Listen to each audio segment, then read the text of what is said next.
How does a young cardinal living in luxury become a radical reformer sleeping on bare floors? What kind of courage faces down assassins, plague, and corrupt clergy to rebuild a dying church? And is it possible that the church was saved not by power, but by one man's refusal to flee? This is the story of Saint Charles Borromeo, the prince of the church who discovered that true power lies not in commanding others, but in washing their feet. Hit like and subscribe for more stories that challenge what we think strength looks like. The tapestries hung heavy with gold thread. Servants moved silently through marble corridors. In the heart of Renaissance Rome, young Charles Borromeo lived a life most men only dreamed of, and he had done nothing to earn it. Born in 1538 to the powerful Borromeo family, Charles was nobility from his first breath. His mother, a Medici, ensured he wanted for nothing. Tutors taught him languages, philosophy, and law. He was intelligent, yes, but more importantly, he was connected. When his uncle Giovanni Angelo de' Medici became Pope Pius IV in 1559, 21-year-old Charles found himself lifted into the highest circles of power. Within months, he was made a cardinal. He had not yet studied theology formally, had never served in a parish, had never heard a confession or baptized a child. Yet there he sat, draped in scarlet, surrounded by art and wine and endless privilege. Rome whispered that he was destined for greatness, perhaps even the papal throne itself. But something was wrong. Charles felt it in the silence of his luxurious chambers, in the hollow laughter at banquets, in the eyes of poor pilgrims outside his palace gates. The church was crumbling. Priests lived in open sin. Parishes were abandoned. The Protestant Reformation had split Christianity in half, and here he sat, a prince playing at being a shepherd. Then, in 1562, his older brother Federico died suddenly. The news reached Charles like a thunderclap. Federico had been the family's hope, the heir to the Borromeo fortune and title. Now, Charles was expected to leave the church, marry, and continue the family line. His father begged. His relatives pressured. The path of comfort and worldly power lay open before him. Instead, Charles made a choice that shocked Rome. He would not leave the church. He would be ordained a priest. He would go to Milan, the diocese he had been appointed to govern, but had never even visited. And he would become the bishop God was calling him to be. Something had awakened in him. The comfortable cardinal was dying. In his place, something fierce and holy was being born. The road to Milan stretched long before him. With each mile, Charles felt the weight of what he had chosen. He had said yes to ordination, yes to responsibility, yes to a diocese he had inherited like a piece of furniture. But he had no idea what awaited him. When he entered Milan in 1565, what he saw broke his heart. Churches stood empty, their doors hanging loose on rusted hinges. Priests stumbled drunk through the streets or kept mistresses openly. Children grew up unable to recite a single prayer. The faithful, starved for spiritual guidance, had begun to drift toward Protestant preachers or simply abandoned religion altogether. This was his flock. These were the souls entrusted to his care. Charles walked through the city in silence, his fine cardinal's robes dragging through the mud. An old woman knelt before him, weeping. "Father, I have not received the sacraments in 7 years. The priest in our parish, he does not come." Her words cut deeper than any blade. That night, Charles knelt before a crucifix in the cathedral. The building was cold, neglected, vast, and empty. "Lord," he whispered, "I have been a fool. I have worn your colors while doing nothing for your people. No more." His voice echoed in the darkness. "Whatever it costs, I will rebuild this church. Not with gold or power, but with my life." He began immediately. He called a provincial council, the first in 80 years. Hundreds of priests and religious leaders gathered, many arriving with resentment, expecting another bureaucratic exercise.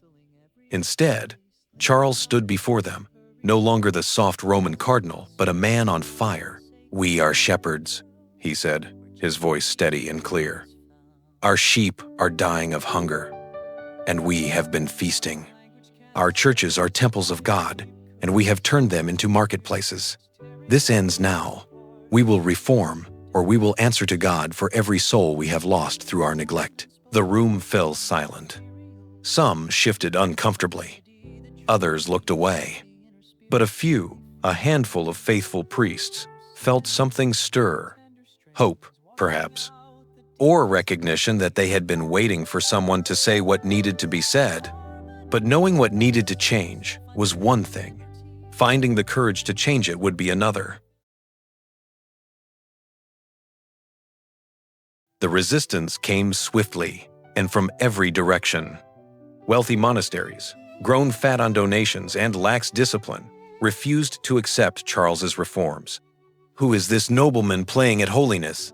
they muttered. "Let him try to change us." The Humiliati, a once holy order now corrupted by wealth, openly defied him. When Charles attempted to visit their houses to enforce discipline, they slammed doors in his face. The Spanish governors who controlled Milan viewed him as a threat. Church independence meant less political control. They blocked his reforms, threatened his supporters, and whispered to Rome that Charles was causing unrest. Even some of his fellow bishops counseled caution. "Move slowly," they urged. "You'll make enemies." Charles did not move slowly. He closed corrupt monasteries. He removed priests living in sin. He demanded that clergy actually reside in their parishes, pray the liturgy properly, and preach the gospel clearly. To the comfortable, he was unbearable. To the faithful, he was a prophet. Then came the night that nearly ended everything. The 26th of October 1569, Charles knelt in his private chapel, absorbed in evening prayer. The candles flickered. Outside, autumn wind rattled the windows. He heard nothing until the door opened behind him. The shot rang out like thunder in the small space. Charles felt the impact, a blow to his back that knocked him forward. The assassin, a disgraced member of the Humiliati, stood in the doorway, smoke rising from his arquebus. For a moment, time stopped. Charles touched his back, expecting blood. There was none. The bullet had struck the thick fabric of his vestments and fallen harmlessly to the floor. A fraction of an inch different, and he would have been dead. The assassin fled. Guards rushed in. Charles picked up the spent bullet and held it in his palm, feeling its weight. He could have ordered a manhunt, demanded executions, or retreated to safety. Instead, he returned to his prayers. The next morning, he celebrated Mass as usual. When the conspirators were caught and brought to trial, Charles interceded for mercy. "They have wounded themselves more than me," he said quietly. "Let justice be tempered with forgiveness." The attempt on his life only hardened his resolve. If they wanted him dead, it meant his reforms were working. He pressed on, harder than before. He visited every parish in his enormous diocese, traveling on foot through mountains and marshlands. He examined every priest, every church, every school. He corrected, encouraged, disciplined, and loved. And slowly, painfully, things began to change. If threats wouldn't stop him, perhaps death itself would. But reformers are rarely killed by bullets. They are worn down by the weight of love. The summer of 1576 began with rumors. Plague in the countryside. Deaths in nearby villages. Then it reached Milan. At first, just a few cases. Then dozens. Then hundreds. The Black Death had returned, and with it came terror unlike anything the city had known in generations. The governor, Don Luis de Requesens, fled with his court. Wealthy families barricaded themselves in country estates. Physicians refused to treat the sick. Even many priests abandoned their posts, too afraid to administer last rites. The streets of Milan emptied, except for the dying, the dead, and the desperate. Charles did not flee. While others ran from death, he walked straight into its mouth. He organized relief efforts, turning churches into hospitals, convents into orphanages. He sold and pledged sacred vessels to fund food and medicine, reminding everyone that human lives are the most sacred things of all. Every morning, he rose before dawn to visit the plague houses. The stench was overwhelming: rotting flesh, unwashed bodies, the sickly sweet smell of death. He wore no special protection, carried no perfumed cloth to mask the odor. He simply went room by room, bed by bed, offering the sacraments to the dying.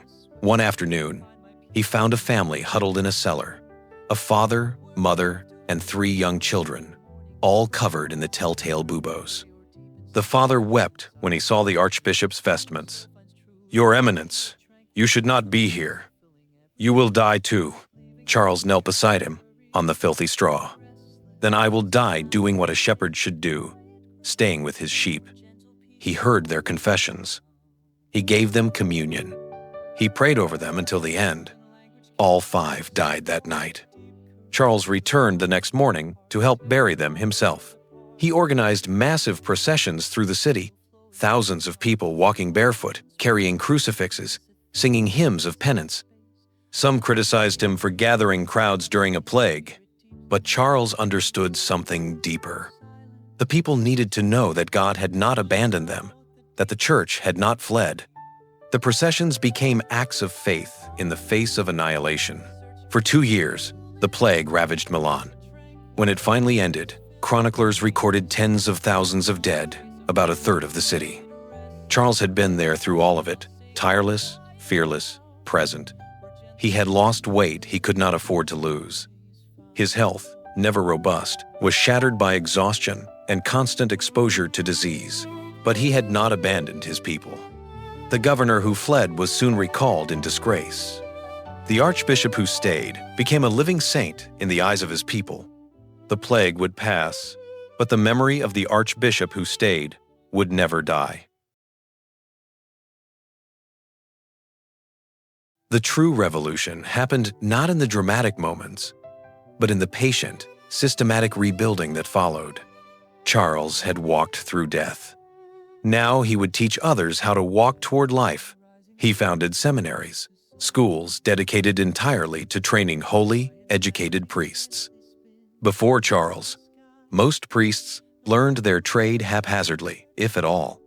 Now they would study scripture, theology, moral guidance, and pastoral care. They would learn to preach clearly, celebrate Mass reverently, and care for souls tenderly. The system he built in Milan would become the blueprint for every seminary in the world. He created Sunday schools for children, the confraternities of Christian doctrine. Poor children, whose parents could not afford education, now learned to read using the catechism. They memorized prayers, studied Bible stories, and discovered that God loved them not because of their wealth or status, but simply because they were His. These schools would become the model for Catholic education everywhere. He reformed religious orders through personal visitation, traveling to every monastery and convent in his territory, going monastery by monastery, inspecting, correcting, and encouraging. Where he found laxity, he was firm. Where he found holiness, warm. He did not demand from others what he did not demand from himself. And what he demanded from himself was extraordinary. While his reforms required others to live simply, Charles lived in radical poverty. He gave away his family fortune to the poor. He ate plain food, slept on wooden boards with a stone for a pillow, and rose at midnight to pray. His aristocratic body, accustomed to soft beds and fine wine, was trained to endure discomfort as an act of love. When visitors came to his residence expecting luxury, they found bare walls and a man in rough wool. "How can I call priests to poverty?" he explained to a shocked relative. "If I myself live in comfort, how can I demand penance from the faithful if I indulge myself? The gospel is not negotiable. Either we live it entirely, or we are liars." He wrote detailed instructions for everything: how Mass should be celebrated, how confessions should be heard, how churches should be maintained. The Council of Trent drew the blueprints. Charles built the walls. His example inspired other bishops to take seriously their pastoral duties, showing how to actually live the reforms on paper. But the work was killing him. By his mid-40s, Charles looked like a man in his 60s. His face was gaunt, his body thin from fasting and labor. Doctors warned him to rest. He ignored them. There were parishes still to visit, priests still to train, souls still to save. Rest could come later. In heaven, he had rebuilt the visible church. Now it was time to go home. In the autumn of 1584, Charles began his final visitation of the mountain parishes. His aides begged him not to go. He was burning with fever, barely able to stand. The mountain roads were treacherous, the weather turning cold. He waved away their concerns. "These people need their bishop," he said simply. "I will go." He rode through rain and snow, stopping at every church, no matter how remote. He confirmed children, heard confessions, and ordained priests. In the evenings, he collapsed onto whatever poor bed the villagers offered, too exhausted even to pray. But every morning, he rose and continued. His body was giving out, but his will remained iron. By the time he returned to Milan on October 24, even he knew the end had come. He retired to his room, that bare cell with its wooden plank bed and stone pillow, and prepared to die. For 2 weeks, he lingered, receiving the sacraments, blessing visitors, dictating final instructions for his diocese. He never complained. He never expressed regret. He had given everything, and now there was nothing left to give but his last breath. On the night of the 3rd of November 1584, Charles Borromeo died. He was 46 years old. His body, worn out by prayer and labor, finally surrendered. But as the news spread through Milan, something extraordinary happened. The churches filled with weeping crowds. People who had once resisted his reforms now understood what they had lost. The streets echoed with one word, repeated over and over. Santo, Santo, meaning saint, saint. They laid his body in state in the cathedral, the same building he had found cold and neglected 20 years before. Now, it overflowed with mourners.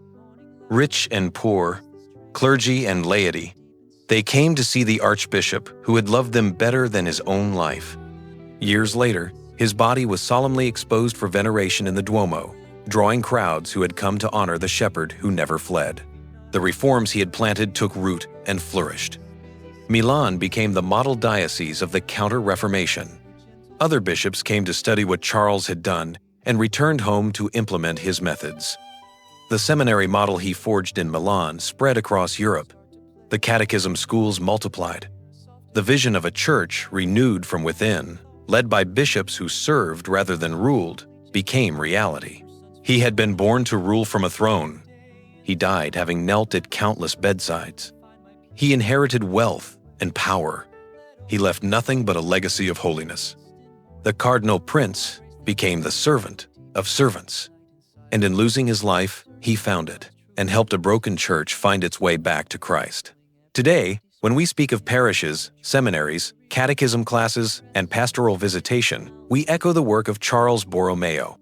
The structure of modern Catholic life bears his fingerprints. He proved that institutions, no matter how corrupt, can be reformed, but only by leaders willing to sacrifice everything for the mission. His life speaks to every person trapped in broken systems, wondering if change is possible. Charles shows us otherwise. He teaches that true authority is service, that real power is emptied of self, that lasting change begins with a soul on fire with love. To the discouraged, he whispers, "Stay." To the comfort, he shouts, "Give everything." To the cynical, he demonstrates, transformation is real. The aristocrat died poor. The cardinal died on his knees. The prince of the church became its servant. And in doing so, Saint Charles Borromeo rebuilt not just parishes and seminaries, but something far more lasting. He rebuilt our vision of what a shepherd should be. His legacy is this: That holiness is not about the throne you inherit, but about the floor you're willing to sleep on for love of the flock entrusted to you.